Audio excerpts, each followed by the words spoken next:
This is a story, the government got involved in this a couple of days ago. I still remember reporting on this originally, right? We had someone in a funeral home simply suggest, as far as medical aid in dying is concerned, maybe we could offer you this as a service at a funeral home. And there was a cost attached to it at the time. And I think people perhaps took that the wrong way or thought this was another way for funeral homes to make money off a very serious time, a tragic time in someone's life. Listen, and there can be some money to be made, but that wasn't the idea. The idea was people were having to wait too long for it to happen. And let's offer this service to people who find themselves in that situation. Then all of a sudden, the government got wind of this and decided, we like the idea of offering the service, but no one gets to charge any money, at least at the funeral home. That's my understanding. So Matthew Baker is owner of Complexe Funéraire, Haut, Richelieu, and in Brome-Missisquoi as well. He's on the line. Mr. Baker, thanks for being here. Good day. Thanks for having me. Can you explain, as far as you understand, what the government is saying and trying to do here? What does it mean? I'm not sure, quite honestly, what the government's doing. Basically, they're saying you're allowed to do something, don't talk about it, and by the way, you can't charge. So, it's something that I find very absurd because, I did the one of La Presse on the 19th of May, and ever since then it just became a Quebec debate, and the Ministre of Santé at 1:30 on the Friday, she was totally against it, and I think I just caught everyone off guard because we were offering this, but I simply started offering this because it was a demand, and I was, listening to my clients. My clients were saying, we don't want to go home. We don't want to do it at the hospital. We don't have any other place to do it. So I just simply started offering it because of the demand. I didn't, if you look on my website, we don't plan on advertising this at all. It's a sensitive issue, and I certainly have other things to do than offer this service, but it does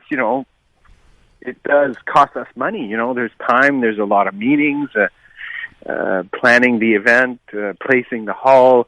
Do they want alcohol? Do they want a pianist? Do they want, it becomes an entire event, and we take care of everything from A to Z, and when they leave, we take care of removing the deceased, and all of those things are included in the $700, which to me was, I just threw out a number, we're almost losing money at that number, so it's nothing, I don't know how to say it. It's just sort of, I think the government was just sort of surprised by us offering that, but honestly, I just went with what people have been asking you for. What people are asking. I'll tell you one thing. I've never seen the government move so quickly from the time the story broke, your interview, to the time they decided they're going to have rules.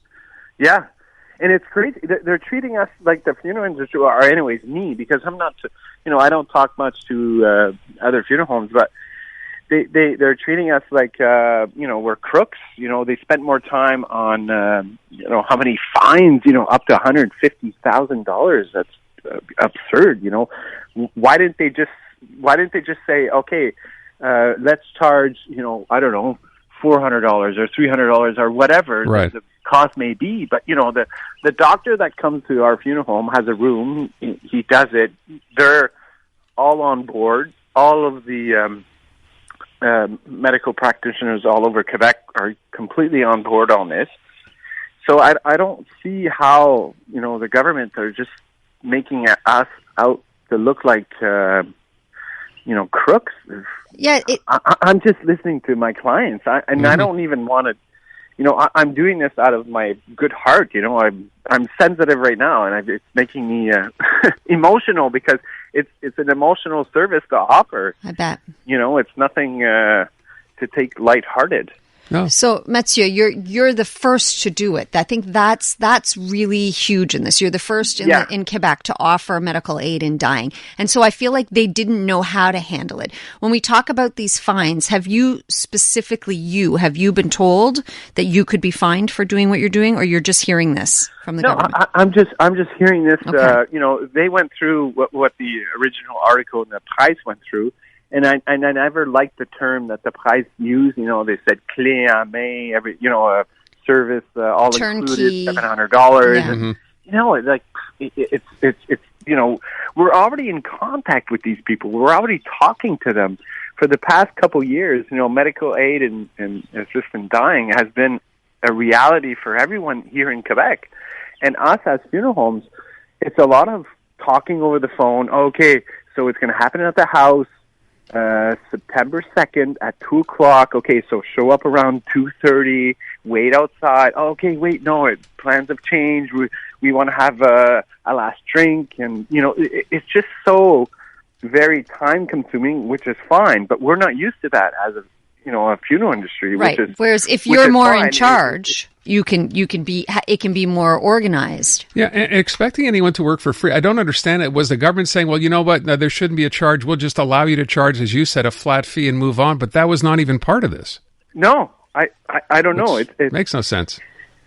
I don't know. It's certainly. I feel like we're in a communist country. I don't know. It's like, you know, you can do something. Don't talk about it. Don't promote it. Yeah. And by the way, you know, don't charge.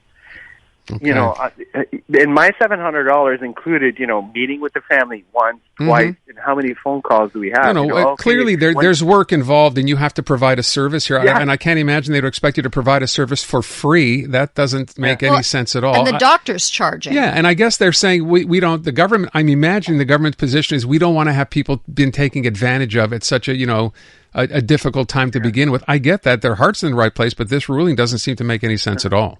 It doesn't make sense. And you know what, the government, like I said, was sort of surprised by this. She reacted quickly. Yeah. On the Friday, they saw it in the price. Oh my God, you know, I didn't think my last Friday would be like that. I had like 14 interviews, and, you know, me too. It's been, you know, very emotional, a lot of interviews and explaining myself. But, you know, they had a meeting with me, and they never asked me, okay, so what do you do? Why are you charging? How much are you charging? What are your fees entitled?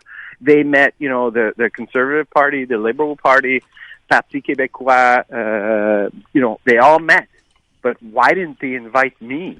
Or why didn't they invite someone in the funeral industry to explain? Sort of explain? Sure. It doesn't mean, it's not because you're from the Liberal Party or the Parti Québécois that you have any idea of what's going on in the funeral industry. Like it's just absurd. I think you're making a very, very fair point. Maybe with the backlash from this, the government will sort of wise up and come up with some kind of a plan. I mean, that's the best we can hope for. I thank you so much for your time. Just a quick note. Yeah. It's made, you know, outlashes elsewhere. We're meeting with TV2 France June 15th. Here we go again. A day with me. So, you know, it's going viral, as they say. You're going to be busy. That's it. Okay. Thanks so much. Mr. Baker, thank you. So there you go. Again, have you ever seen, the story was last week, 2 days later, the government's like, you know what, we're going to provide this service. We think it's a great idea. It'll be for free. And if you want to do it, we're going to fine you hundreds of thousands of dollars. Where does that come from?